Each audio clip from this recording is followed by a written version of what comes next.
托賴老天爺嘅眷顧啊！今次我媽媽同埋細路屋企咧喺華家沙襲港期間，甚至乎過後咧都安然無恙啊！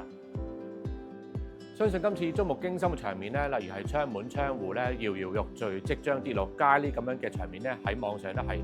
非常之多，亦都普遍嘅。咁如果要解決相關嘅問題咧，其實好簡單嘅啫。除咗喺下一次風季嚟臨之前咧，我哋係將呢啲有關嘅相當危險嘅窗門窗戶換咗佢之外咧，其實好簡單，就係做定期檢查。其實我哋嘅身體都係一樣嘅，如果等到問題發生嘅時候先至去解決，實在已經太遲。今集就等我睇樓哥勁歌推介，我哋港人其中一個熱門嘅後花園中山佢嘅體檢中心，我哋一齊去片。以下落嚟要介紹嘅全部都係中山頂級3甲醫院裏邊嘅體檢中心。今日我睇樓哥就睇下樓咧，就睇到嚟呢一度啦。呢一度就係中山市嘅3甲醫院啊，中山市人民醫院。咁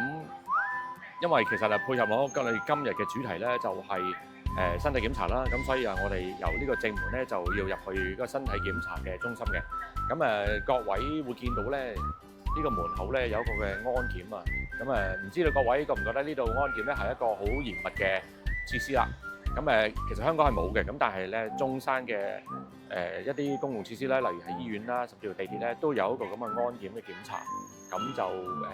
你可以話佢嚴密又好啦，又或者係保障人民生命財產都好啦，其實都係一個好嘅設施嚟嘅。說時遲，那時快，話咁多，我哋行多大概分零鐘就到咗中山市人民醫院嘅健康管理中心。咁健康管理中心咧裏邊就係有呢個嘅身體檢查同埋健康管理嘅各樣嘅醫護人員喺度啦。咁所以我哋可以做身體檢查咧，就喺呢一個嘅健康管理中心呢個大樓裏邊做啦。咁咧再提一提大家，其實剛才嘅安檢部分咧係可以 skip 嘅。咁只不過咧，我都想 show 俾各位嘅觀眾朋友，如果大家想做其他嘅身體檢查，甚至乎係睇醫生啊，嗰度入口咧係一個唯一嘅選擇。咁咧嗰個入口咧通往各樣嘅專科嘅。咁例如好似係耳鼻喉科啊、胸肺科啊，甚至乎係身體嘅腫瘤科啊咁樣嘅。咁呢度咧身體檢查咧就可以直接咧係由呢個門口進入嘅。咁就記住啦，佢哋嘅工作時間咧係早上7點半至到中午12點正，而晏晝咧係2點半開門嘅。咁所以距離現在開門嘅時間咧都仲有成15分鐘。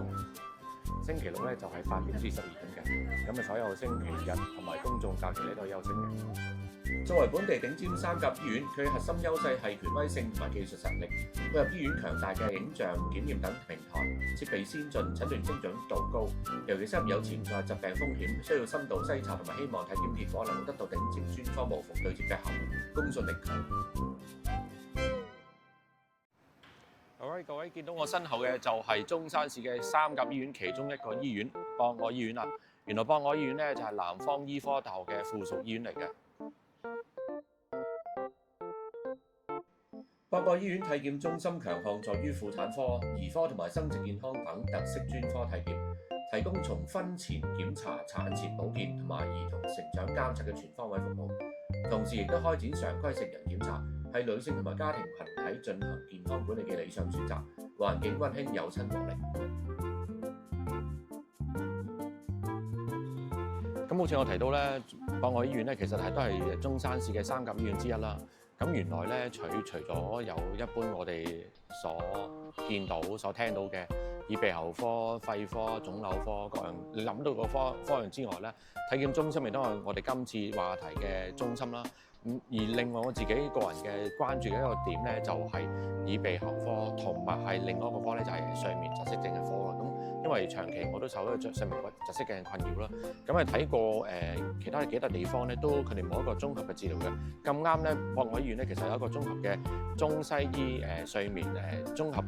醫療科嘅。咁結合咗耳鼻喉科之外咧，仲有係可以有得睇 CT 啊，照超聲波啊，甚至乎係其他各樣嘅科咧，都會綜合一齊睇嘅。咁同埋結合咗中醫嘅治療方法咧，咁所以咧，我相信呢個中心咧，亦都能夠俾到睡眠窒息症好似我呢啲咁樣嘅受困嘅一啲疑似嘅病人咧，一啲嘅 solution。咁希望今次嘅 visit 咧可以幫到大家。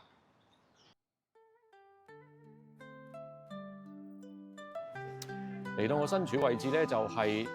中山嘅三甲醫院其中之一嘅中山市中醫院。咁中山市中醫院咧，原來咧係具有省嘅重點、市嘅重點同埋國家重點嘅醫院嘅模範嘅。咁所以咧，呢度咧係備受中山市咧就推崇。咁同埋佢哋呢度嘅醫治疾病啊，甚至乎係從中醫嘅角度出發咧，亦都係首屈一指嘅。咁咧，你見到我身後咧，呢個榮譽牆咧，就係見到咧，有成20-30個頭銜咧，都係頒俾咗呢個嘅中山市嘅中醫院嘅。咁而我頭先咧就剛剛入過去做嗰個簡單好快捷嘅 fact check 咧，咁我見到入邊咧嘅設施咧都係相當充足，人員咧都係好有耐心同埋介紹啦，同埋講解俾我聽咧，究竟有啲咩套餐啊，收費點樣啊？原來依家嘅套餐咧就近期因為長假嘅關係啦，咁啊好多都俾人攞晒。咁我咧剛才咧就喺佢哋嘅牆上面都有好多 information 啊嘛，咁我影低咗咧，就再簡單俾各位參照。咁事實上咧，我覺得中山市中醫院，我身處呢間醫院咧係非常之推介嘅。呢隻我喺中山裏邊見到幾間醫院裏邊咧，我覺得佢係比較企理啦，同埋先進啦，同埋所獲嘅典範同埋係頭銜咧，亦都係相當之具影響性同埋認受性。中醫院體檢中心強調治未病中醫特色，將現代體檢同埋中醫特質辨別相結合。佢嘅強項在於通過望聞問切、經絡檢測等進行亞健康狀態評估，並且提供個性化嘅中醫調理方案，例如食療啊、針灸等等，非常適合注重養生同埋慢性病調理嘅朋友。